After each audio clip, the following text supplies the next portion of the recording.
Welcome to the Dork Forest. Jackie and her pals will never bore us. Shameless confessions about our obsession will make us laugh and smile. So let's explore the Dork Forest and dork out for a while. Hello and welcome to the Dork Forest. I'm Jackie Kashian. I'm your host of the Dork Forest. Jackie Kashian. You know the websites, JackieKashian.com, DorkForest.com, TheDorkForest.com. FamilyPetAncestry.com was purchased by me because it made me laugh. I laughed, you guys. And it just points to JackieKashian.com. Everything is available on JackieKashian.com or DorkForest.com. The Dork Forest is a podcast, and it is available on iTunes, allthingscomedy.com, and probably repurposed by any number of other vehicles to put on a device of your choosing. Let's do the credits. Patrick Brady's going to fix this audio. Mike Rickberg composed and sang the song you just heard, sang with his wife Sarah. Mike will sing again his words to the Mexican hat dance at the end of the program. Vilmos fixes the website, JackieKashian.com. Jackie, if you like the show, there are many ways to support the show, not the least of which, and not unappreciated, word of mouth. Let the people know. You can tag me on Twitter at Jackie Kashian or Facebook. There's a ranger page on Facebook if you want to join and talk to other rangers of the Dork Forest. And you could talk up the show. That'd be a great way to support the show. Very basic way to support the show is there's a PayPal donation button. Knock yourselves out. You may donate hard cash. I have one person who donates via Venmo because she doesn't like PayPal. But I appreciate whatever's happening. You can use the Amazon banner. The Amazon banner is also it's available on dorkforest.com or JackieKashian.com. It's a little link to Amazon, essentially. It's a portal to Amazon. You order like normal. It doesn't cost you extra. The Dork Forest gets a bit of a kickback. That is a way to support the show that doesn't cost you anything if you order from Amazon. Another way to do it would be to get merch. If you want a Ranger of the Dork Forest t-shirt or just the logo Dork Forest t-shirt, my stand-up shirt, the Spooky Reading Girl shirt, those are all available on the store page on JackieKashian.com, along with my albums and DVD. You can get all of my albums and DVD as downloadable. iTunes, Amazon, the Horcrux special, this will make an excellent Horcrux special, is available on comedyfilmnerds.com on their downloadable page. And you can get a hard copy of the DVD from JackieKashian.com. I have a new album, speaking of which, just came out March 3rd, 2017, I did good, you guys. I was on the top of the list on Amazon and iTunes, and I never have been, so I'm going to toot my own horn. It is called I Am Not the Hero of This Story. It is available for download from Amazon, from iTunes, and it will be available as a hard copy by the end of the month. I'm getting them printed up, and you'll be able to order them in the store from JackieKashian.com. If you are in another country besides the United States, well, first of all, congratulations. Second of all, and iTunes or Amazon isn't working for you, email me, Jackie@JackieKashian.com, and I have a way that you can just buy a $10 download card. And I just send you a picture of it, you download it, and then you PayPal me $10, and our lives are complete. These episodes are all from the Joko cruise. I went on a cruise with 1,780 nerds. It was a Dork Forest bonanza, and I recorded 6 episodes, so I'm using the intro for all of them. The Joko cruise is based on a guy named Jonathan Colton, who is a musician and very talented and wonderful, and if you get a chance, it's called the Joko Nerd Cruise. And it was great. And I recorded a live episode, which didn't cost me anything, so I'm just releasing it normal. And then 5 other episodes. None of these are premium episodes because they didn't cost me anything to make, so I'm just putting them out. There are premium episodes at Bandcamp. The dorkforest.bandcamp.com has probably a dozen premium episodes, which were recorded live in front of an audience. Cost me a couple of bucks to make, so I charge a couple of bucks to buy them. They are $2 each on thedorkforest.bandcamp.com. There is also a storytelling album there that I put, which is $4, and then 17 episodes of The Dork Forest before it was pre-recorded that I picked out, that I did as a 10-year anniversary album. That is free. if you wish to listen to 17 old episodes of the Dork Forest, my favorite 17, I think, from those first 215 episodes. Anyway, the only other thing at JackieCation.com that you might like to see is my calendar. When I'm doing stand-up, where I'm doing stand-up, it is at JackieCation.com. It is updated all the time. You can also follow me on Twitter, Facebook, Instagram, Snapchat, all the things. Anyway, longest intro ever. Let's get into it, because it's awesome. Hey, it's Jackie Kashian. I'm still on this ship, you guys. Joko cruise, still happening. Still talking to dorks. Probably could talk to 1,780 of them. But now, talking to Hal Lublin, which you're a fancy dork. I'm a very fancy dork. It's hard to be you sometimes, how fancy you are. It's difficult, but I'm willing to bear the burden so others don't have to. It's great. Hal Lublin, people might know from Twitter, which is at Hal Lublin. That's true. And Lublin. Yes. And you're on the welcome to Night Vale. I am. But you have 2 podcasts on Max Fun. Yes. We got this. Yes. And Tights and Fights. Yes. Tights and Fights, of course. Pro wrestling. Of course, yes. We may get to it, but I went with your other dorkdom. Yes. Because that was entertaining for me. Not Yes. that I don't like the idea of both of them. Can I throw in one more podcast that I host that's not on the Max Fun Network? It's called Surprisingly Nice. Oh my God, you do and that's me with Travis McElroy from My Brother and Me, which is a Maximum Fun podcast. Oh, right. Yeah, so everything I do orbits Maximum Fun. Right. Now. And Maximum Fun, the drive is this week, I believe, right? It is. How long does it last? Just begun. It started on the 20th, and it runs through the 31st, I believe. Okay, so it's the last 2 weeks of March. Yes, and our first episode, assuming this has come out the 20th or beyond. Right. Our first episode is now available for download of The Drive, which is us with Weird Al Yankovic talking about Monty Python songs. Oh my gosh. Yeah. As a fundraiser for Nerdist, which doesn't ever need to happen. Chris, you listen? Anyway, so, you guys are good. It's fine. You're good. It's all working out. You're not living check to check, you and the lady. But it'd be fun to do a Jackie and Laurie, the first one, because it was such a disaster. And we have 5 in the can that Laurie's like, just bury them. And I'm like, oh, those could be moneymakers at one point, because people will be like, what was it? It's like, well, we didn't know that anyone would listen, so we named too many names, probably. And it's a classic stand-up comedy error. Yeah, anyway, of course. So, Hal Lublin, let's talk about Saturday Night Live. Let's talk about it. I have only seen in 4-minute clips on YouTube. Really? Yes. So not as a younger person, never as a child, watched it? Nothing. I mean, we're talking about 42 years. 42 years. Television. And I, not much older than that, but was available. It was available to me. Yeah. The whole time. Didn't care. Didn't care. Why Have not? never cared about, well, now we're going to interview me. Yeah, I want to find out. Sketch comedy for me has to be much like, for some reason, I am more tolerant of crummy stand-up comedy than bad sketch comedy.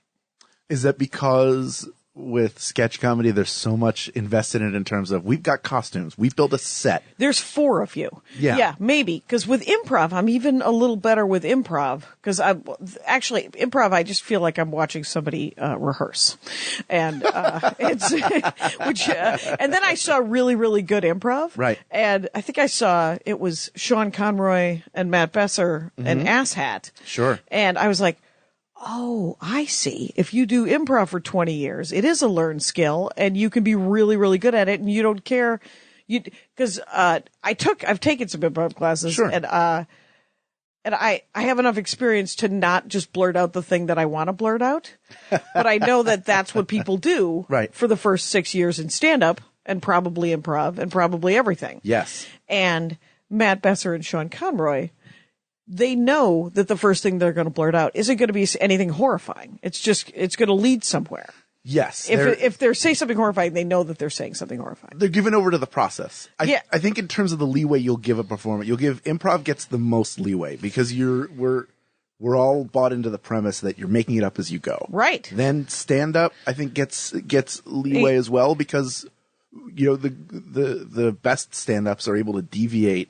Except with the exception of Carlin, who I saw years ago. Not that he couldn't deviate, but I saw him. Did you see 2 shows in a row or something? No, I saw him in '97, and he just had an album out, and I listened to the album because everything Carlin. Right. And he performed. It would be like going to see, going to see U2, on the Achtung Baby tour, and all they did was perform an exact studio recreation of their album. Yes. So, with the exception of him at one point getting tangled up in his wires and having to sort of tangle around them, and right. May I curse on this? Please, show? swear it up. He goes, you ever do this? You look like a fucking asshole. Like, that was it. It was a that funny was the moment. one riff? Yeah, and then everything else was exactly almost in timing line. wise and everything. Yeah, as opposed to like Dennis Leary, who felt a little bit looser, and there were.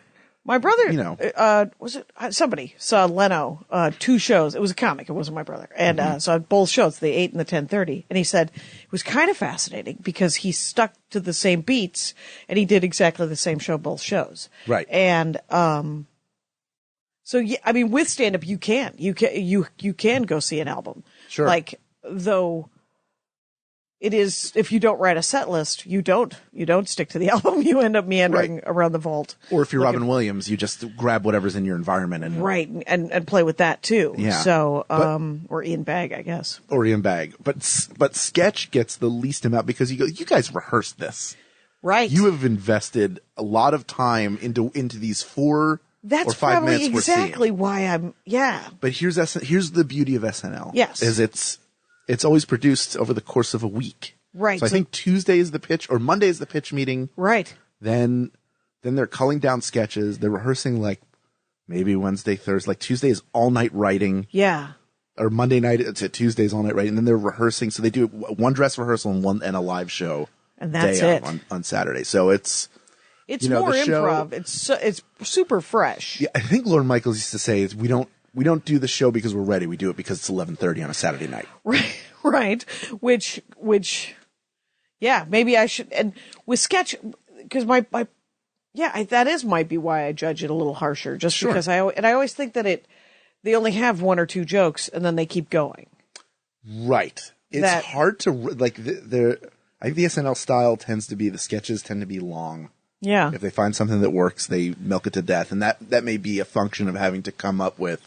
It's not like they have to fill the hour. You're not writing Cheers where you have the same characters every week, and it's like, well, we know how they've been developing over time, so now let's come up with new premises. These are new people, and it's often topical. Exactly. We have to do it now, but that's when they're at their best. Yeah. Because the best comedy has a point of view. Right. That's why, like early stand-ups, it's tough to watch them because they all do the same jokes about their genitals or what it's like bodily to date. functions. Yeah. And they don't make it personal. So exactly. It's with stand-up, you have to make it personal. With sketch, you have to make it interesting, I think, right? Yeah, but it has to have a point of view. Okay. During election years, they do their best work because, especially now, post-election, they've been, or even leading up to election years are always great for them, but they've been doing some of their sharpest work. And after Trump was elected, right, because every week is a shit show, if not every day. Teeth. Yeah, almost to the point where you see sketches that are more message than humor. Right, and that's when it falls apart.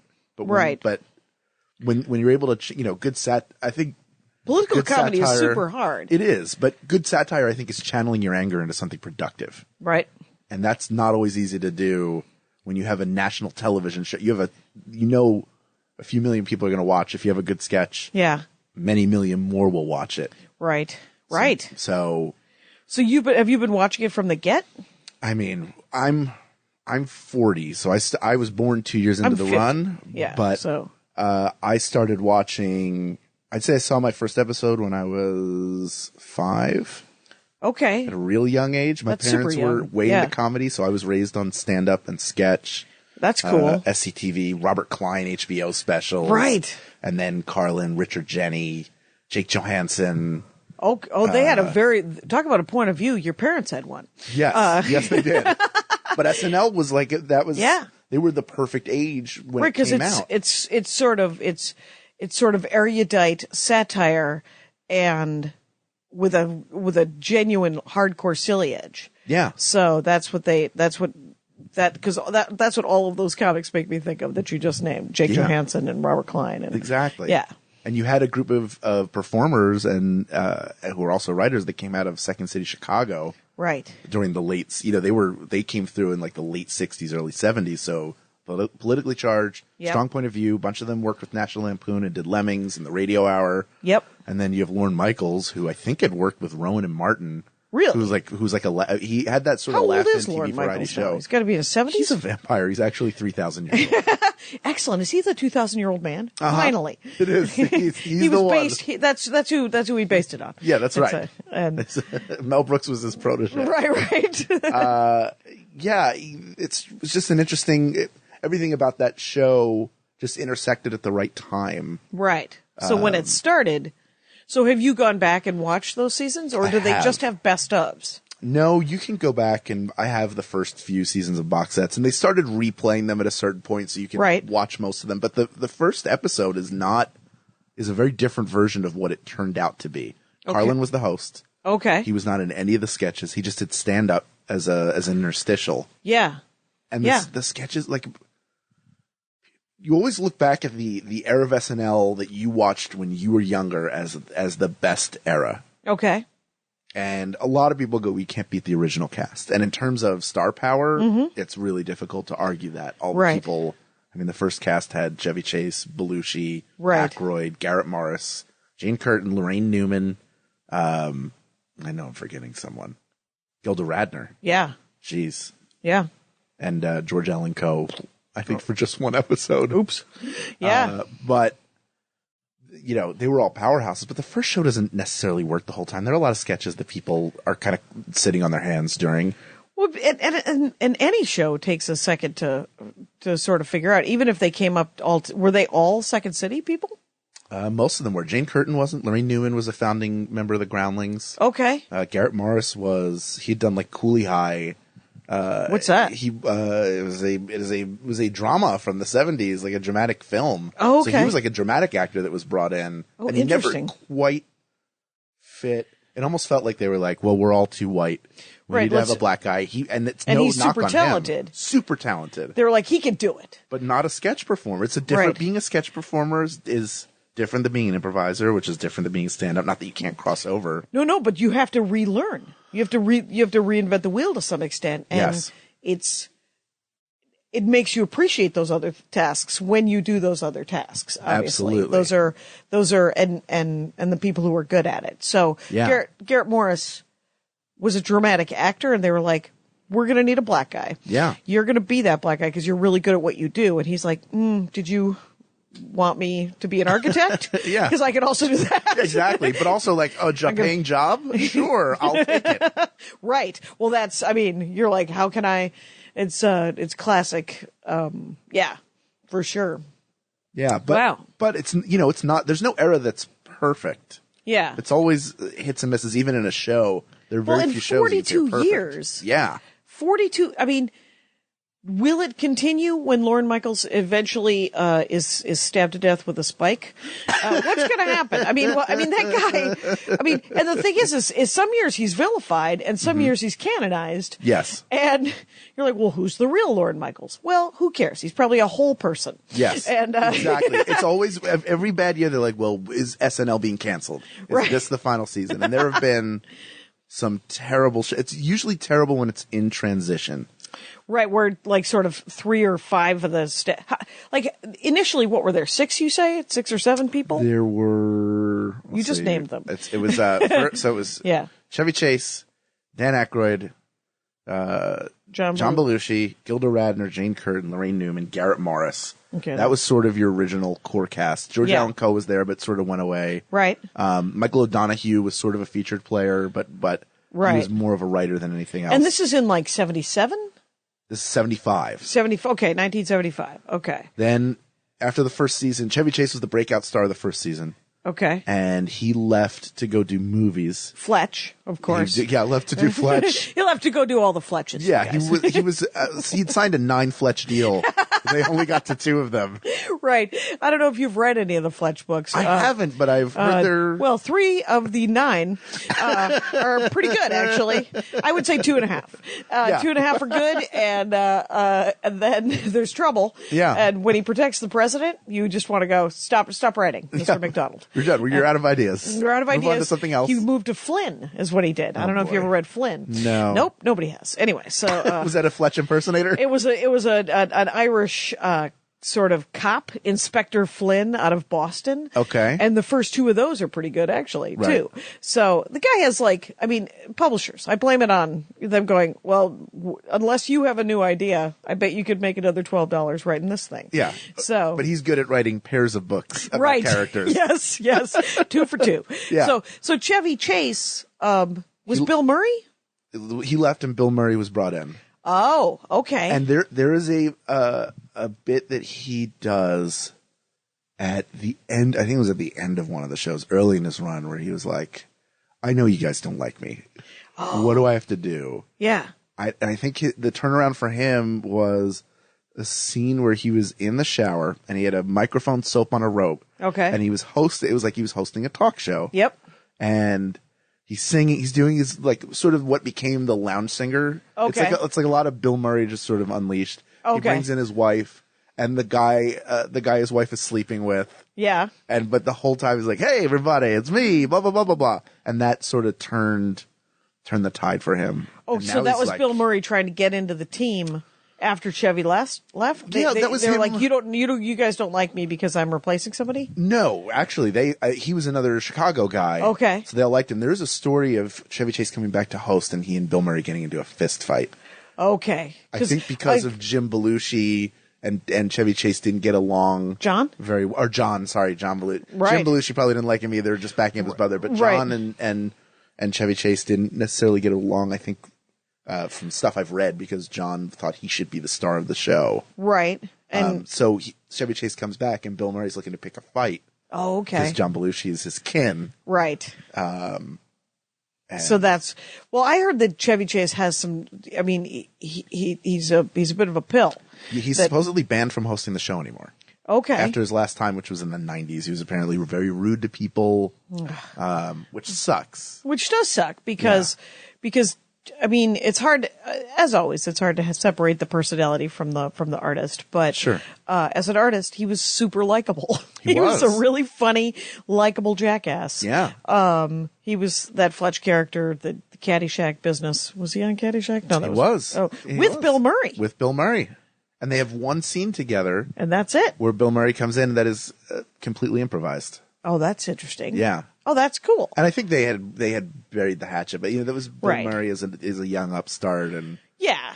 I mean, when you're 24 and you think you've got someone's back and Yes. they didn't ask you to have it. Yes, Yeah. exactly. You're like, you're actually just ruining the workplace. Yeah. Don't do it. but the worst seasons of the show were always where generally they at a certain point everybody sort of turns over. I Okay. think right now we're in the longest streak of people? cast blending into cast. Okay. So Lorne Michaels left the show after 5 years, and Gene Domanian took over as producer Is that in a man or a 1980. woman? I think it's a man. Gene Yeah, Domanian? I think. Armenian? Gene Domanian. Okay. I can't remember if it's a man or a woman. Could be either. Could be either. Who knows how could they be identify it? Armenian. Could not be. We Could don't be, know. could not be. My Could be father French Canadian, constantly too. telling me that that technicians were Armenian. So it's a reaching from Wisconsin when you're Armenian from Wisconsin. Yes. So anyway, how did Gene do? Obviously terrible. not well. The show was terrible. It was called. That was when they started calling it Saturday Night Dead. Oh, geez. And that cast And had how many seasons of that? it was one. So that cast, the people I can remember from that cast are Gail Mathias, Uh-oh. Gilbert Gottfried, Okay. Denny Snicklets. Dillon. Denny Dillon. What did Denny Dillon A young go on Denny to? Dillon. She went on to play Martin Tepper's assistant on Dream On Okay. and do other, like, she's a really funny actress. It just Right. wasn't the right fit. Well, that is something else about Saturday Night Live. If you are not a breakout star, Yeah. it's too bad. It doesn't mean that you're not a huge deal. You Exactly. know, it doesn't mean that you're hugely talented. It just means that for some reason it didn't gel. Yes. And, but that was only one. So he did 75 to 80. Gene Did 80 to 81. Right. Also in that cast, Charles Rocket, who did the news and was the first person to say the F word on SNL. by Okay. mistake. He said fuck during like a news, like, oh, fuck. Or I fucked up or something like that. Right. And it was live. Yes. Okay. Joe Piscopo was in that cast. Okay. And the featured, one of the featured players, if not the featured player, was Eddie Murphy. Oh, that's right. He was known to have been the one who saved the show of some Yes. sort, right? Because he was super young. Dick Ebersol took over in 81. Yep. And he kept Eddie Murphy and Joe Piscopo, and that's when they brought in like Julia Louis-Dreyfus, Brad Hall, Richard Kroger. I forgot that Gary Kroger. Dreyfus was on the show. Yeah, Mary Gross, Tim Kazurinsky came in during that area. This is like 81 up until 81 to 83. Okay. Then Lorne Michaels comes back. Okay. And does one like all-star season. And okay. They keep Mary Gross, they keep Julie Louis-Dreyfus, Gary Kroger, and Brad Hall. They add Rich Hall. Okay. That's Sniglets. That's Sniglets. Gilbert Gottfried is, of course, a huge listener to the Dork Forest. Exactly. And is shaking his fist. Martin Short, Billy Crystal, Christopher Guest. Oh my God. We're all in that cast. And Harry Shearer, I think. What? Might have been there. Yeah, he was in that cast. Of course he was. It's points at this in the Dork Forest where I think, I should watch that show. Yes. I bet you there's some really talented. That was him. Like, I came in, I have to have a successful season. Yeah. And they all signed 1-year deals, and then Billy Crystal wanted to go spend time with his family and do movies. Martin Short got busy. Yeah. But I mean, that's a fantastic season. That's where you've seen the clip of the synchronized swimmers. No. It's Harry Shearer and Martin Short, who's his younger brother, who can't swim, and they want to be synchronized swimmers. Okay. And see, so that's a funny premise right there. Yeah, Martin Short has the water wings on. Christopher Guest is doing an early version of Corky St. Clair as their choreographer. Uh-huh. He's like, all right, you point and you go, hey, you. I know you, but you're not mad at him. You're just pointing. You're just pointing to him. Yeah. Oh my God. It's brilliant. All right. Well, when I get off this ship, I will have YouTube. Yes. And, that'll, You can go on Hulu, you can watch a ton of it's just on Hulu? SNL. There's a lot of Hulu. They have a lot of content on Hulu because NBC owns it. Oh, that's right. Yeah. So there's plenty of back episodes of that. Exactly. That sounds, traditionally that's how I've watched Saturday Night Live. I've watched clips. People are like, did you get to see? And then I read Bossy, the Tina Fey book.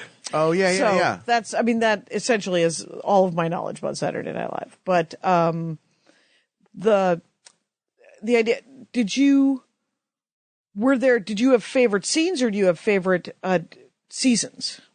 Yes. Okay. Favorite scenes. I mean, over the course of 42 years, they've created so many memorable, it's scenes, it's characters. Yeah. By the way, there's a great book. I think it's called Live from New York. Okay. And it's essentially an oral history of the show as told by a ton of people, like writers, original cast members. It's an exhaustive, like a tome. Oh, right. I think it takes you through the early 2000s is when it was published. Okay. But it's a lot of here's what it was like, and here are the politics of the show. Here's how it was when we were on, and the 70s were known for partying. Right. Because they were all wild. Right. And it was new right, exactly. But interesting because I wonder if because those are the kind of books that I like to listen to on Audible. Mm-hmm. Yeah. Just because, and this is an ad for Audible. No, it isn't. Yeah. They're not my This is brought to you by CasperMattresses.com with Audible audiobooks Adam and the pillows. Steve, get out there. And so get your bark box. The MeUndies, you guys. I'm trying to think of all them. Anyway, exactly. Stamps.com. But but I do hope it's on Audible because that is my favorite way. Because sometimes they get amazing people to do the characters. The Sarah Vowell books, she'll get all the the cast of it's Jonathan Stewart and Eric Bogosian and all these people doing it. And you're like, what is happening? And you're John Adams, and you're playing. Who are you? And so. Yeah, I'm going to definitely look for that Live from New York. Yes. And so it's a giant tome, and it gives you and what's the history from the beginning to when? To the early 2000s, up until when it was published. Yeah, okay. And it's fascinating. It's a very quick read. Right. And it's just interesting. It's amazing how many people they spoke with, including Bill Murray. The people you think these people don't have time to be in a book. Right. And yet you think to yourself also it was a such a change in their careers that they're like, I want to be part of this history. I want to be part of this. If you get the right, I guess, author or something. So who are your favorite, from like, let's do favorite scenes because that will generate favorite actors. Okay. Yeah. So. Oh man. Like, how about, let's start now. Let's go backwards. Okay. Oh, jeez. It's hard to think of specific stuff there. And I think the cast is really how about strong. Laura Keitlinger? I know that she's Laura Keitlinger, still mad. She and Janine Garofalo, Yeah. the hugest, and Sarah Silverman, they were all on there around the same time. Oh, were they? Yeah. And it was close to. Like, that was like late 90s or? like 94, 95. Okay, so I think was somewhere. With those Keitlinger might guys. have been a little earlier because right after that was the reset where they brought in like Will Ferrell, Sherry O'Terry, Molly Shannon had been there as a featured player and got carried over. Chris Kattan, okay. Tim Meadows stuck around. Tim Meadows is one of those guys who was there for a really long time. Yep. What's your favorite? Can you think of a great? And to pick anybody is weird. Man, because if I pick somebody super obscure and you can't think of them, they'll be slighted when they hear this. But they can't be because they're not going to listen to it. Like a favorite cast member? Yeah, just like offhand. I mean, because there's political sketches. Like they do a lot of political stuff, yes. but then they also do a lot of just silliness. Yes. Like that's some of the stuff that I truly love. Like I do love Weekend Update because it's usually pointed and smart. Yes. And they're like, hey, look how dumb politicians look at this horrible decision. It's almost always great. Yeah. Yeah. I think Phil Hartman is one of, if not the greatest cast member in the history of the show. Him doing the Frank Sinatra show. Okay. So Yeah. he's hosting a talk show as later era Frank Sinatra. This was written by Robert Smigel. Okay. And it's just him insulting everybody who's on the show because it's not as tough as him. And they have, I think Sting was on playing Bono or something. Oh, wow. Or he was on playing Billy Idol. He goes, "You know, they're very old fart." And Sinatra goes, "I got chunks of guys like you in my stool." It's just such a great. There is. Here's a great sketch. It was a talk show they used to do a bit where it was Tonto, Okay. Tarzan, and Frankenstein. And they were either singing or doing, this one was a talk show. Frankenstein. Where's the racially insensitive part of that I need to come on? Right? Yeah. And, so it's Lovitz as Tonto. John Lovitz as Tonto. As Tonto. Kevin Nealon is Tarzan. Yeah. And then Phil he's Hartman is tall. all done up as Frankenstein, and none of them can speak in a complete sentence. Right. Oh, right. And they get to a point where they talk about they get to fire. Almost every sketch ends with Phil Hartman going "Fire, Brad!" and then crashing through a wall. But for some reason, they got him to break, and he cannot get through the line "Fire bad." Yeah. He's shaking and Trying laughing. not to laugh. Yeah, and to see him break is one of the most, because Jimmy Fallon laughs all the time, Right. for everything to the point where it's like it's not even ruining the sketch. It just feels like he thinks. Are you at work? Clever. Yeah. It's I mean, to have them lose, essentially forget they're having such a good time watching the other two that they forget that they too are at work. Yeah. That is kind of an inside baseball kind of wonderful thing to see with the truly gifted. And, I remember Carol Burnett as a kid and just, some of those are just clips. There's like someone put together all of them breaking at some point, and you're like, well, I kind of actually want to see the sketch too. But Harvey Korman breaking was so, there's something a little bit, even though you wanted to see the sketch, it was a little bit more endearing than just the sense of like, it just, sometimes it felt like Jimmy Fallon was just a fan of the show. Although I will say he came back to host in 2011. He did the Christmas episode. Okay. And I think it's the single best episode of the show ever. The Jimmy Fallon hosting of Saturday Night Live. Yes. From Christmas of 2011. Really? Okay. Yes. I think it was 2011 or 12, somewhere in there.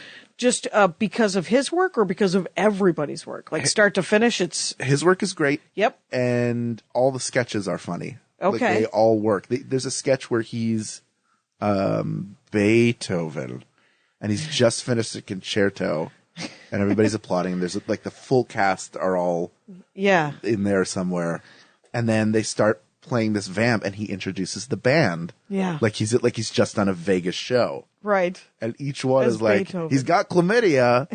His wife is 12 years old. Let's say hello to the piccolo player. They each do a little solo. It's just a fun character parade. Yeah. Oh, that is, I don't know. This almost feels like when somebody describes different sketches on Howard Stern. Yes. I'm like, oh, that sounds really funny. I'm never going to watch Howard Stern. I'm never going to listen to Howard Stern. But now I want to go back and look at these. These look great. Yes. So. Yeah, they're really funny. And he still is a really great impressionist. But and he said in interviews he never wanted to do an impression twice. And I don't know why. That was like a principal thing for him. I guess he didn't want to be pigeonholed, but that was, he does a great Seinfeld, and he did that in his first episode. Okay. On that was one of the early Celebrity Jeopardies. Okay. So he was on as Seinfeld. It's always I think weird Seinfeld was there. when comedy people do comedy people. Yes. It always feels super meta. I was like, I think Seinfeld would have been on. Yeah. You could have got that guy. I love when Adomian does anybody like Andy Kindler. Yes, his Kindler. Right, when he picks or he does Marin, or he does Maria, where you're like, what is happening? It'd be like me going, well, let me do an impression of my brother. Yeah, and except for that, more people know those people, but still, not that many, not everybody. But there's some YouTube video of him doing the prelude to Andy Kindler's State of the Union address at Just for Laughs, where he comes out as Kindler. He's like, I forget what it is. There's catchphrases. He's like, insert something that was funny there. Yeah. Or whatever. Like, exactly. He does like, here for the fun, the stars, a third thing. It's just so good. Yeah. And let's get James Adomian on so you can hear what Andy Kindler actually sounds like. Yes, exactly. Or listen to an old episode of The Dork Forest where Andy Kindler's dorked him, Sad Sack comic books. Really? Like Harry Crumb. Like Private Sad Sack of the Army? The Private Sad Sack and his Slice of Life comic book tales. And I was just like, really not depressed enough? Let's go look into that guy who lives in Cleveland. And he's like, but it's so important. I was like, yes, it is, because it's the Dork Forest, safe space. Yes. What about Fred Armisen? I love Fred Armisen. Fred Armisen is a delight. He's so great. He's so good at doing meta without being mean. Right. His comic, like the topical comic. Have you ever seen him do the topical comic? No. So he did a Weekend Update bit where he comes out and he's like, my style is I just look at the newspaper and I just riff on headlines. He goes, all right, let's take a look what's in there. Oh, Saddam Hussein discovered in a spider hole. Why? I mean, you can't. Let me take a look. And then at the end, he just goes on this jag. I mean, if you thought in the children, and the point being, when let's take a marriage, for example, like a snack bar would be, and then they cut him off. Right. He also. Because it's all premises? Yes. One time he did a blind prop comic. Yeah. Where he goes, it sure is crazy on airplanes, and he starts reaching around in a box, and then he leans over to Seth Meyers and goes, can you go, reach in, there's a pair of headphones with, a sign on it that says, shut up that baby. And then he goes, you get babies on airplanes, huh? Babies. And then he did a deaf comedian where he did everything in sign language. Right. I can't remember. I think it was like intensely racist or something like that. And Kenan Thompson was his. Oh, really? Was his translator?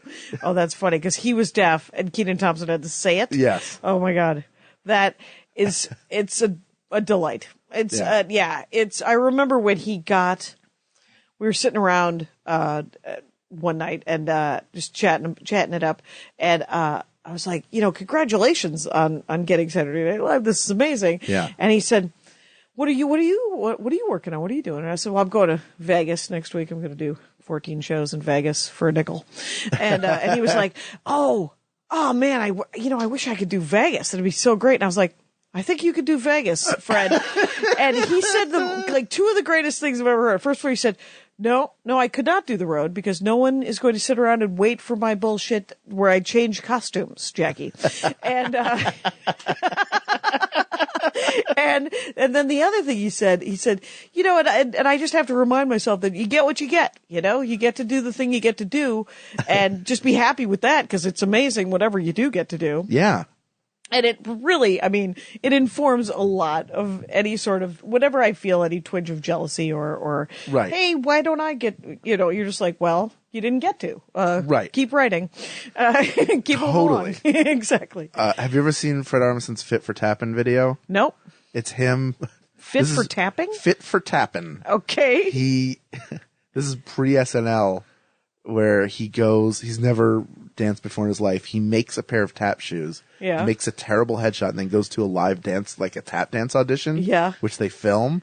And the way they do it is they're all in a circle and they all tap like with their feet. Yep. To keep time. And then each person does a solo. When they get to him, he just keeps tapping his foot. And the second time around, he just shuffles his feet around like crazy. Yep.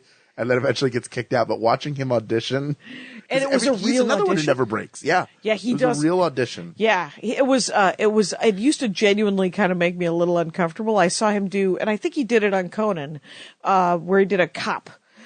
He did a Minneapolis police officer teaching somebody how to do self-defense, and I can't even remember what the punchline was because it was so real. I mean, the guy. You know, you meet these people who, like, if you poured any script into that guy, you'd be like, oh, that guy exists now. It's sort of like Steve Carell. Yes. Was he on Saturday Night Live? He hosted. He's one of those guys who auditioned and didn't get cast. Oh, okay. But his wife, Nancy, was on. That's right. Yeah. For a year or two. That's right. I knew that there was some Saturday Night Live because I saw Nancy the other night. Yes. And we did a benefit for there were at-risk youth, 11 to 13, who wrote, plays. Oh, cool. At little plays. And we did scenes from the plays as a fundraiser. Oh, wait, which? Miley Flanagan, Melissa Denton, Unusual Suspects. Okay. Is the name of the unusualsuspects.org, you guys. Guys, come Dash on. off. And get a free Casper mattress. And don't forget. With code charity. Use my Amazon banner, you guys. And so that one's real. Okay, so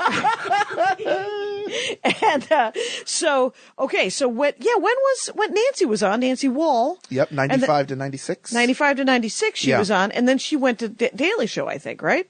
Yes, that's where she. I don't know if she went directly there or was there a year or two after. Because and I think that they were both from Chicago as well. Most of the. I read this in the Tina Fey book is that a lot of the actors are from Chicago. Yes. And a lot of the writers are from Harvard. Yes. And Conan O'Brien was a Harvard guy who went there. I'm hard pressed to think of others, but I know that they're there. Tina Fey said that it was a perfect kind of storm of sort of kind of Goomba Chicago dudes and super elite Harvard guys. Yes. And together there's, somebody's getting a wedgie, but they're expounding something. Yeah, right? It's a good, perfect mix. Yeah, it's a nice You have to have both. If you have both, then it's clearly going to be ridiculous. Yeah. And awesome. So. Yeah. And now I'd say the last 20 years have been the best time for women on the show. Okay. Like strong women. Tina Fey, Maya Rudolph. Oh, right. Molly Shannon, Anna Gasteyer, Amy Poehler, Tina, and now Vanessa Bayer, Kate McKinnon, Kristen Wiig. Okay. So many, fantastic, Leslie Jones, so many fantastic. Right. I've seen Ghostbusters. Females. I know what's going on. You know. I got some of those names in my head. The rest of them I do not. So what are they, how are they casting? You hear all I hear are the criticisms. Sure. And I don't watch enough television to check these criticisms. I just repeat them. No, I don't repeat them. Just lump in with the herd and get it going. Get angry. Get angry. Fix it, you guys. Because they're, to some extent, they're not doing a lot of blackface anymore on television. Right. That's been brought down, but they're still sticking men in women's clothes and dashing them off in heels because it's hilarious. They do sometimes, but not as now. The women are so good. They're like, how about a woman plays a woman? Yes. Or, and you can do that. And I get it. It's actors and there's a twist and it's. Yeah. Have you ever seen Kristen Wiig's work on the show? Any of the sketches or anything? I've seen the Hillary Clinton. Sure. And I That's and that's Kate McKinnon. That's not even no. Kristen so Wiig, I'm gonna go with a no. She did a ton of different characters. One of my favorites, they would do a Lawrence Welk show sketch with Fred as Lawrence. He goes, all right, pardo, here from the Finger Lakes, we have the Mackenzie sisters. And then they would be in their finery, and it would be like some sparkle. 3 beautiful sisters. Yep. And then Kristen Wiig's got a forehead the size of a billboard. Right. And baby doll arms for hands. Right. So they jack her. And one giant snaggletooth. And they just jack her up with these 3 gorgeous. Yeah. Yeah. They're like,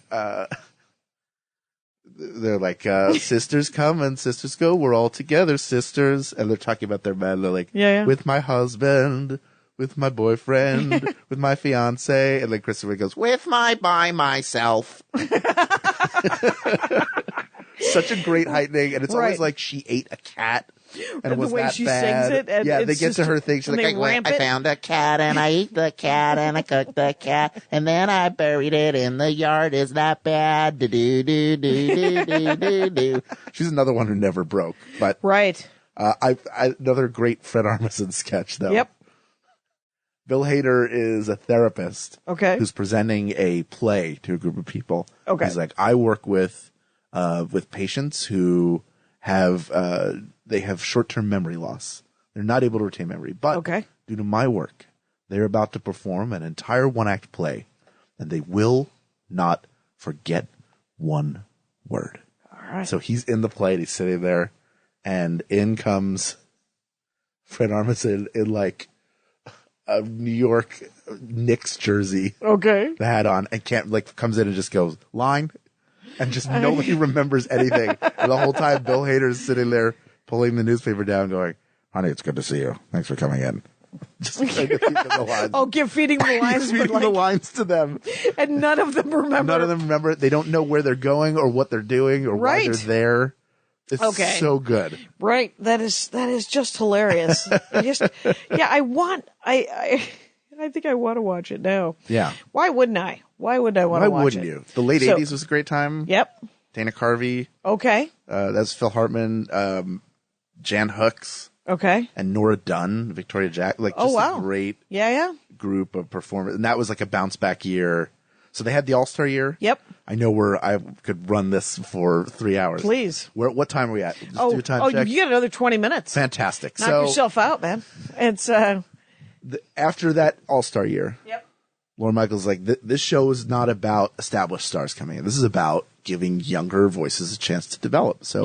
So his cast was Randy Quaid, Joan Cusack, Robert Downey Jr., Anthony Michael Hall. What? John Lovitz, Denitra Vance, Terry Sweeney, not female Terry Sweeney, male gay Terry Sweeney. And is that it? Am I forgetting someone? I'm sure I'm forgetting someone.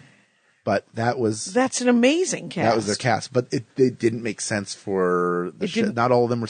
Robert Downey Jr. is not a sketch player, right? Neither is Anthony Michael. Anthony Michael Hall was 18 years old, right, when they cast him. Oh my god, just not the right age. Right. Eddie Murphy did it, but that was lightning.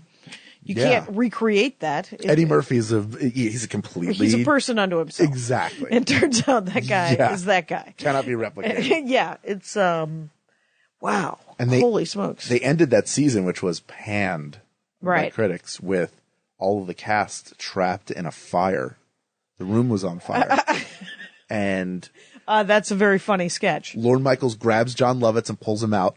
And that's it. And then it's who's going to survive for next season. That was the cliffhanger that ended that season. The whole how meta is that? I mean, it is pretty self-referential sometimes, right? Because people break and people talk about being in a sketch while they're in a sketch. Sometimes they do. They try not to, obviously. Yeah. I mean, in an ideal world, you're just doing a sketch. Absolutely. You get the laugh. You get the hell out. Yes. You do another sketch. Absolutely. But I suppose if especially if the cast is on fire like that to light them on fire is actually hilarious. Yes. And to burn them down. To restart. Exactly. Just we have to rebuild. And that was another one where this could be the last season because it didn't go well. And right. then 86 to 87 was such a strong. That cast was so good, and Carvey was like the breakout star. They had Dennis Miller, right, before anybody knew exactly how conservative he was, doing Weekend Update, and he was a great.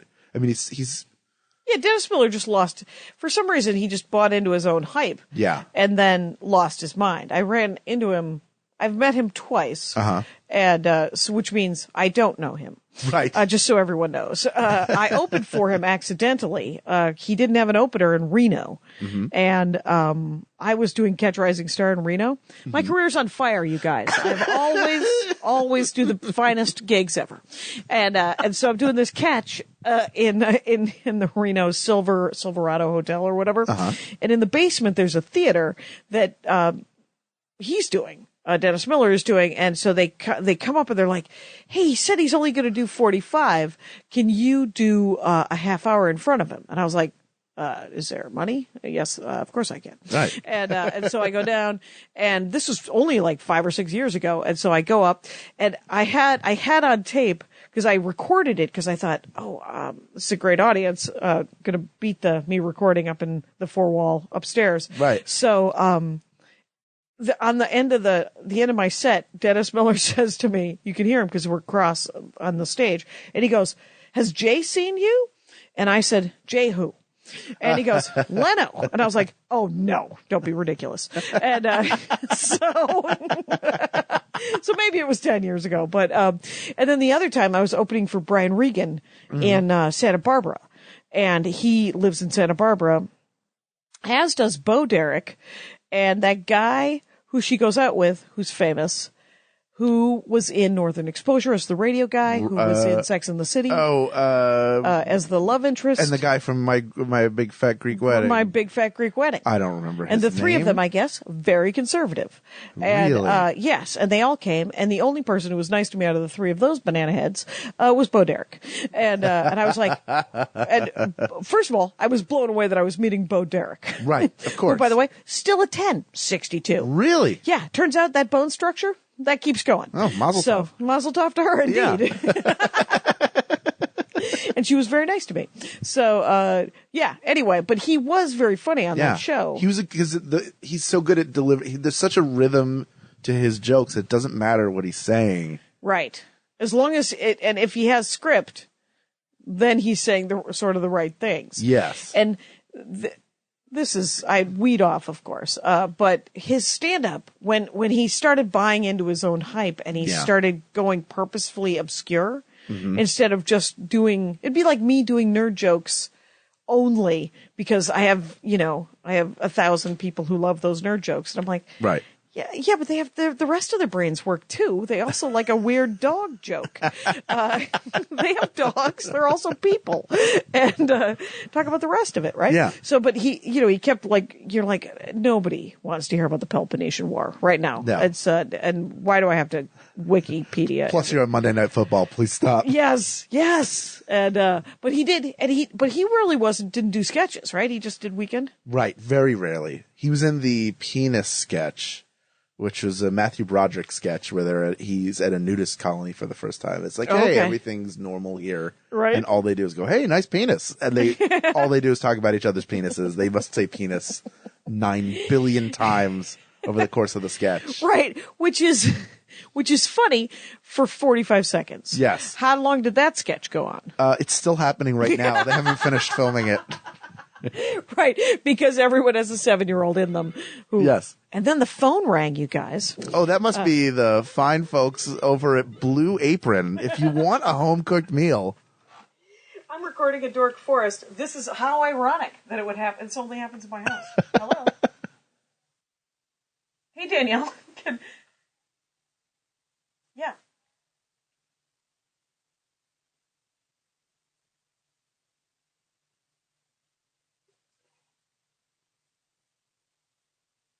a.m.?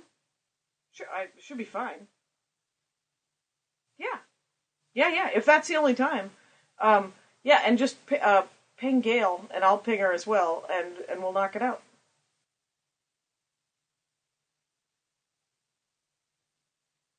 Oh, fair enough. And Hal Lublin says hello. Oh, hello, Hal Lublin.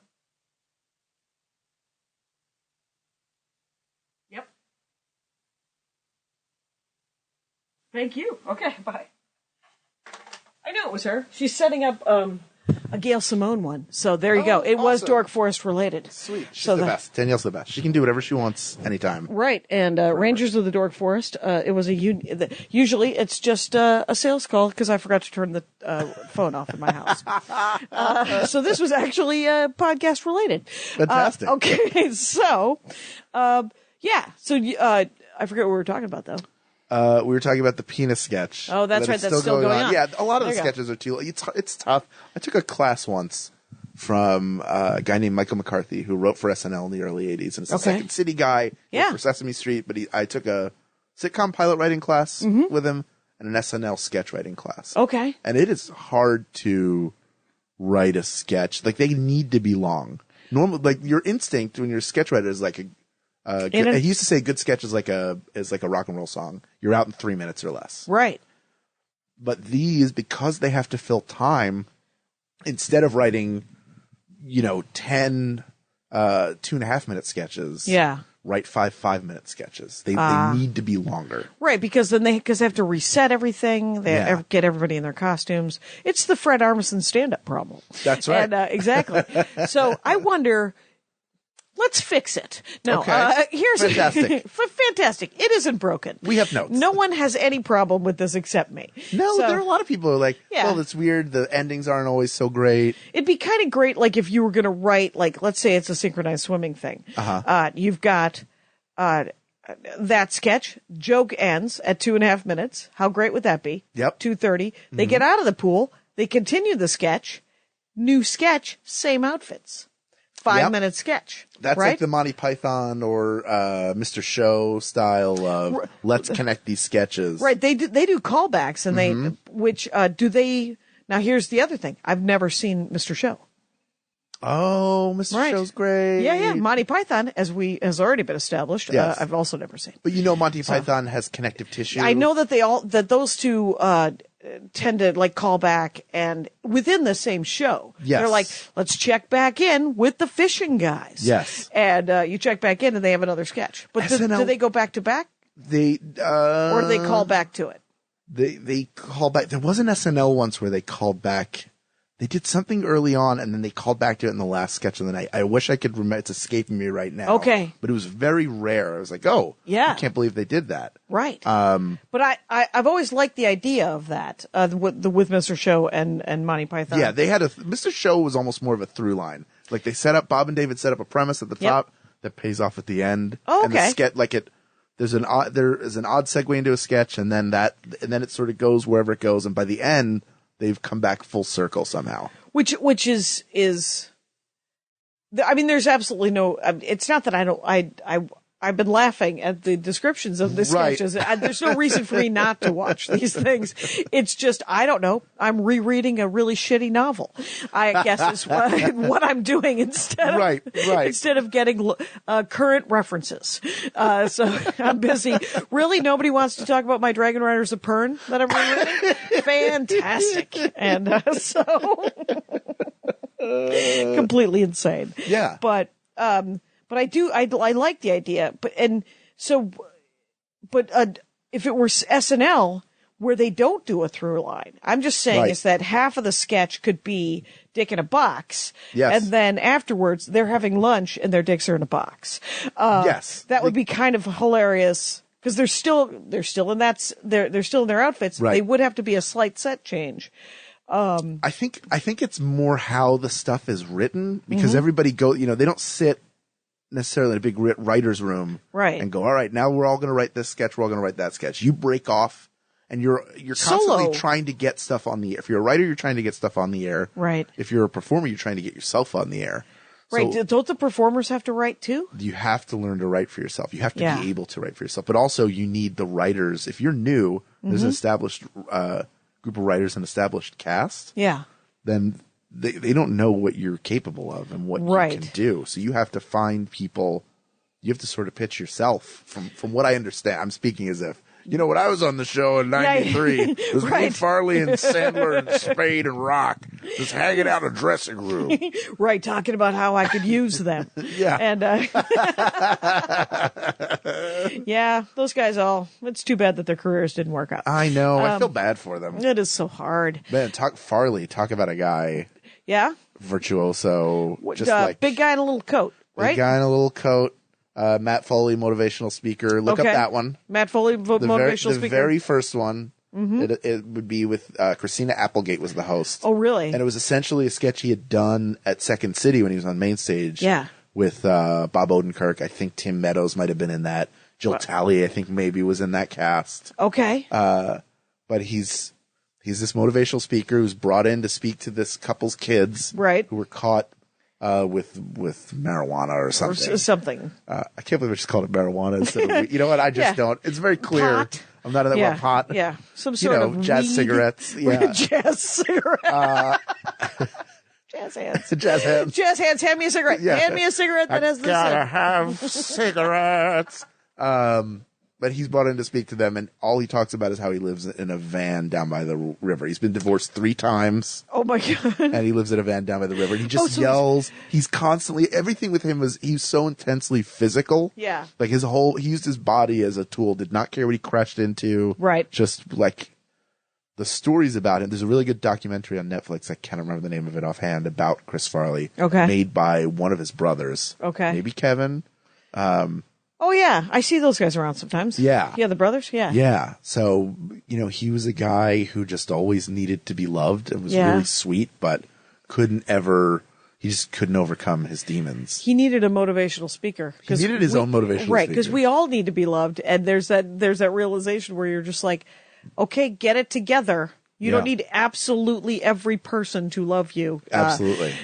Grow up a heartbeat, and you don't have to grow up the whole time. It just that weird realization is like a whole another part of your body unlocks. Yeah. Your brain where you're like, no, it turns out I'm still going to be that kid when my parents got divorced, shucking and jiving, but I definitely need to grasp that they don't have to like me. Yes. So absolutely. He never got that lesson. He didn't get that lesson, which was too bad because he was such a great, what were his movies? Because there was the transition from some of these people. They got to go to do movies. Yes, he was in. He did a small role in Airheads. Okay, which was an Adam Sandler movie. Mm-hmm. Then he was in Billy Madison as the bus driver who eats everybody's lunch. That's right. I'm gonna have a banana. And his movies were Tommy Boy. Oh, that's right. Black Sheep. Those are the 2 he did with David Spade. Right. I think his last one was the one with Matthew Perry. It's not Wagons East because that's John Candy's last film. It's interesting the transition from doing that to which is it's another one of those things. You're like, well, you're good at this. Now we're going to give you. You're really good at 5-minute sketches. Yeah. If you could carry this 90-minute movie now, and he did with Tommy Boy. It was a huge hit. Right, that was a huge hit. Huge hit. And some of the others did, obviously. Eddie Murphy and there were people who could do it, and there were people who could not. But I saw a weird Will Ferrell in Spanish. The Casa. Yeah. I bought it because it was almost the greatest movie that I've ever seen. Yep. It was so close to being Blazing Saddles. Mm-hmm. It was like genuinely like a hair's breadth. The only problem was the casting of Will Ferrell because Will Ferrell was too old for the part. Right. Because he nailed it. He nailed the part, but it should have been done by like a Cleavon Little. It should have been a guy who was in his late 20s. And it's too bad and I bought it anyway because I loved it. It was such a dumb, awesome like indictment on the whole Mexican U.S. thing. Yeah. That I was like, I am completely on board. Will Ferrell, he was one of those guys who you could tell he was a star, and I didn't like him the first season. Right, he's hit and miss sometimes. Annoying. Yeah. The one for the very first show of his season that I think was hosted by Mariel Hemingway. Really? He and he and Nancy Walls are a couple. Okay. And Mariel Hemingway and her husband are there, and they're in the backyard, and he's talking to them, just having normal conversation every once in a while. He's like, "Hey, Todd, did you get down off that shed?" And then it just gets, "Get off the shed! Get off the damn shed!" And then he just turns back. These hot dogs will be done in about 5 minutes. Who likes relish?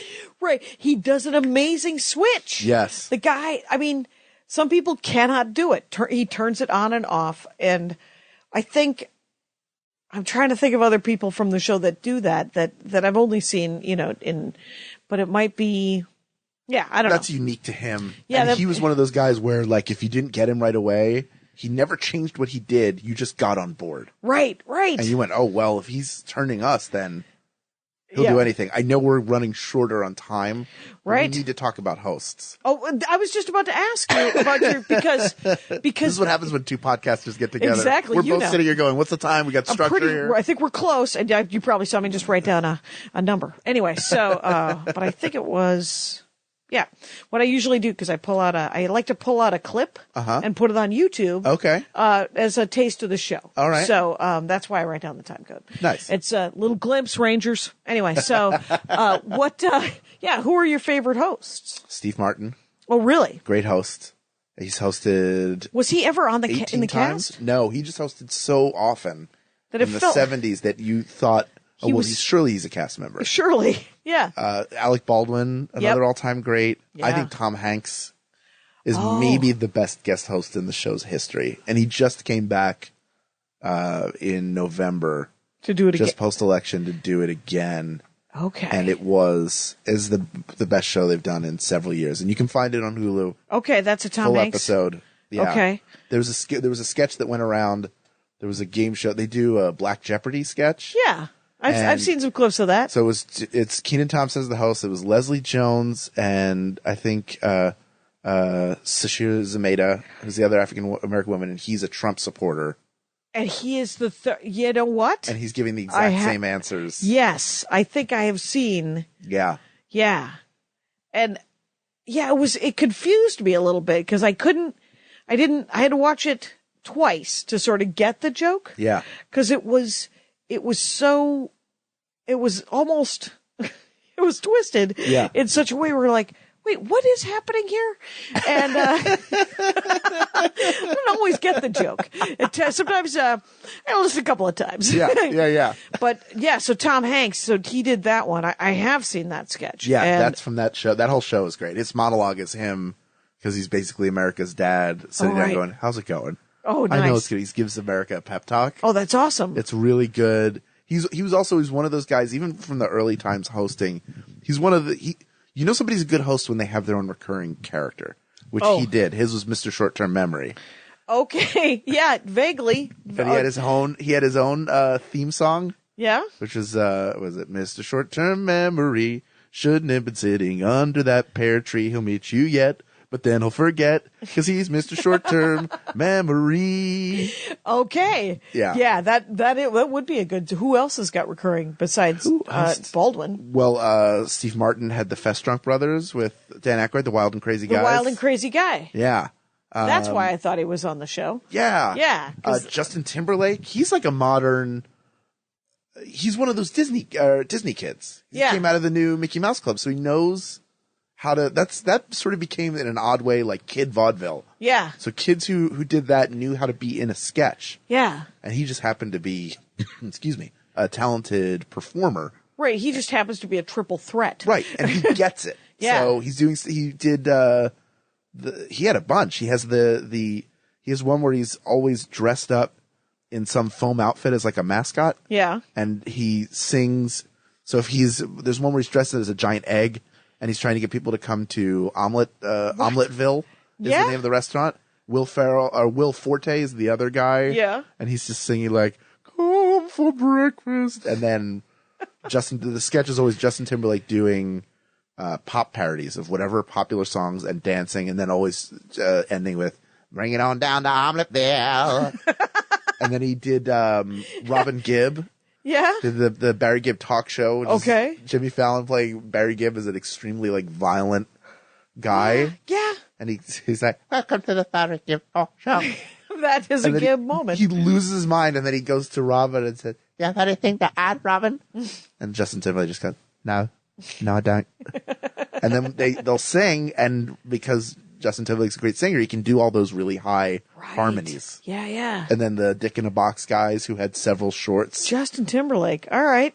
Because here's my, Justin Timberlake. When Hal, you're getting a real glimpse. By the way, I'm here with Hal Lublin, at Hal Lublin. Yes. And, the Max Fun Drive is this week for, We've Got This and Tights and Fights. And you're also in Welcome to Nightville. And then you've also got Adventure Hour. And Surprisingly Nice. Right. Thrilling Adventure Hour. And Surprisingly Nice. Which, and you can hear me on Venture Brothers, season 6. What? What'd you play on Venture Brothers? I was Wide Whale. What? And a few other characters in season 6. I love the Venture Brothers. I did See, too. That's where I'm spending all of my television moments. I'm watching. You're fine. I'm fine. I'm watching Venture Brothers and Agents of S.H.I.E.L.D. Perfect. And the Great American Bake Off. How is the American version? Because they brought one of the British Bake Off hosts. Right. I watched all the Great British Bake Offs. Sure. And then they brought Mary Berry, one of the judges, to the Great American Bake Off. And she is wonderful. Great. And the bakers are worse than the British bakers. They're American bakers and they aren't as good at it. And you just want to go, well, I guess can make America great again. And people should learn how to maybe make some phyllo dough. And but it doesn't matter to me because I don't ever want to eat any of the things that the Great British Bake Off make. What I love about the Great British Bake Off, that they actually did a pretty good job with the Great American Bake Off, is, and I speak very fast because I know that we got to get back to SNL, but the Great British Bake Off has everyone's nice to each other. Yes. It's a reality show that isn't a fucking train wreck of meanness. And even there's like 2 or 3 episodes where people are done early and they're like, do you need any help? Yeah. So like to their person, to the person who's their competition. And you're like, yeah. Just just do the best they can and then go forth into the world to be judged. I saw an episode once where some guy who had been proven to be a pretty skilled baker had his ice cream removed from the freezer. There was some ice cream. He had to make like an ice cream structure. And then at the end, when they eliminated him, she's like, well, I guess I thought my ice cream melted, but wasn't my best effort. But, I was just happy to be here. And next time I'll do better. Like, you never get that. It's always like, these motherfuckers cheated me. Exactly. That bitch took my ice cream out of the freezer. She took my ice cream. Kill all of you. Oh, did you see the one where the guy did have a temper tantrum and threw away his thing? No. Yeah, they had to kick him off because he threw away his thing. He's like, well, it doesn't matter, thwack. Oh, no. And then when Mary Berry and Paul Hollywood, their real names, came in to judge, they were like, what happened to yours? He goes, well, I threw it away, so it's fine. I guess I'm done. And the other, very stiff upper lip British folks are just staring at him going, man, just suck it up. What is the problem? Yeah. And he shouldn't have thrown it out, though he didn't want to hear it, is what he didn't. He didn't want to hear that he didn't get it right. Right. And, well, none of us want to hear it. I can't wait for the show that's him in therapy. British therapy. Mommy threw out all my cakes. My cakes are tossed. I cannot cook anymore. Justin Timberlake, Yes. Steve Martin, Tom Hanks, Alec Baldwin, Melissa McCarthy. Melissa McCarthy. Now, is she... Recent. That's a more recent one, She's right? hosted 3 times. Okay. Or maybe just twice, and she keeps showing up as Sean Spicer now. Right. Which right. is I saw a clip great. of that. Oh, that's perfect. And, I could not be a bigger Melissa McCarthy fan. From the Gilmore Girls. sure. Back in the day. And then... Suki, was that her character? Suki. Suki And the she Kooky. was wonderful. She was a wonderful human on that show. She was almost the only adult, and Rory. But Except that she set stuff on fire all the time. a little bit she was a bit of a klutz. Yeah, And but then the Heat. I don't know if you ever did see the Heat. Oh my gosh, many times. The Heat, which is Sandra Bullock panting to keep up with Melissa McCarthy. Yes. Finally getting to do the physical comedy. Because nobody loves physical comedy, I think, more than Sandra Bullock. Oh, sure. And, She loves it. She really does. Yeah. And in The Heat, do you ever see Midnight Run? Of course. Yeah. I think of The Heat as sort of a modern day Midnight Run. Yeah. Just because it's a buddy movie that doesn't make it's just ridiculous. I mean, Charles Grodin and De Niro are more intellectual. Right. Or it's less physical, but it's certainly just as crazy to some extent. How would you like to see a full remake of Midnight Run with Melissa McCarthy in Robert De Niro's role and Kristen Wiig in Charles Grodin's role? Yeah. Of course you do. Yeah. Of course you Oh wanna my see God. that. Yeah, I want to see that. It's and who's the character actor who played the other bounty hunter? Oh yeah. Oh, I forget. That's Leslie Jones, right? It's Leslie Jones. Yeah. It is Leslie Jones. Yeah. And Charles Grodin's character just going, "You guys couldn't find your ass with both hands," or something like that. I was like, "Oh my God, it's such a." And Paul Feig. Paul Feig directing it. Brilliant. The only problem I have with any of the current sort of buddy movies that are like that, these very big comedies, is that there's always a weird physical scene where someone's throwing up, the tracheotomy scene, someone loses an eyeball or a tooth, and you're like, unnecessary, already not broken, no need to put in some weird gushing. Just get out. Right. Make your horror movie and you can have gushing blood all you want. But so good. I loved The Heat. I loved Spy. Yes. I loved great. Spy is great. Love The Heat better. Still love Spy. Yeah. Loved Ghostbusters. Sure. But then liked old Ghostbusters. Yes. Some people love old Ghostbusters. And I was like, old Ghostbusters, good Ghostbusters. Holds up. Perfectly good Ghostbusters. New Ghostbusters, more Ghostbusters. Just fine. Yes. I was never married to fucking Ghostbusters. Right. Ghostbusters is in comedies for me is probably top 5 movie. However, really? I thought the more recent Ghostbusters did a better job of setting up why they were doing what they were doing than the original does. Yeah, it had They're a really like 2 great movies. You don't have to. No. Like why? Just because they have the same name. Why, we don't. why are you can't. You could be protective of something you love in terms of, please don't find every copy of Ghostbusters that exists and burn it in a fire. Right. It still exists. Yep. Then here's this other thing. Yep. Look, the Star Wars prequels exist. Yep. I still love Empire Strikes Back. Still my second favorite movie of all time. Mad Max Fury Road and The Force Awakens came out within weeks of each other. Yeah. And I tweeted something about that I kind of liked Mad Max Fury Road better than The Force Awakens. Sure. But it didn't mean I didn't love The Force Awakens. And Right. Dan Telfer, comic, friend of the show, tweeted back and he said, why would you even compare them? Don't even worry about it. They're both great. Yeah. Just keep moving. And I was like, point taken. 3 points. Well played, Dan Telfer. So We feel like we don't have enough room for stuff. yeah, there's room for everybody. Yeah. Doesn't mean it's. I saw somebody. They said just because if everyone has equal rights doesn't mean that they're taking rights away from you because it's not pie. Yes. It doesn't. It doesn't mean there's one fucking pie. Yes. And you don't get a piece of pie. Yes. Everyone gets rights means everyone gets rights. Yeah. And let me bring it back to SNL. Please do. Everybody has their favorite cast. Yeah. None of you are wrong. Okay. All the casts have great moments and shitty moments. Yeah. The exception of 1980, which is mostly shitty. There Right. are definitely and doesn't bad mean those years. people are not qualified. Yeah, there are people going like, Just didn't work. yeah, I can't believe they didn't give Anthony Michael Hall more of a chance. He was a virtuoso. That's not happening. But all the eras have great stuff in them. So everybody can be right. Yep. Until Mark and I covered and we got this and we decide which one once and for all is the best. Fair enough. In which case Exactly. it's settled. You have to shut your mouths about it. Yeah, check it in. Check, we got this. Yeah. Check Tights and Fights. Check Surprisingly nice. Nice. With Travis McElroy. That's it. He's a Surprising. podcasting magnate. I'm a guppy Right. compared to both of you. Well, You're like it's- you're podcasting vet.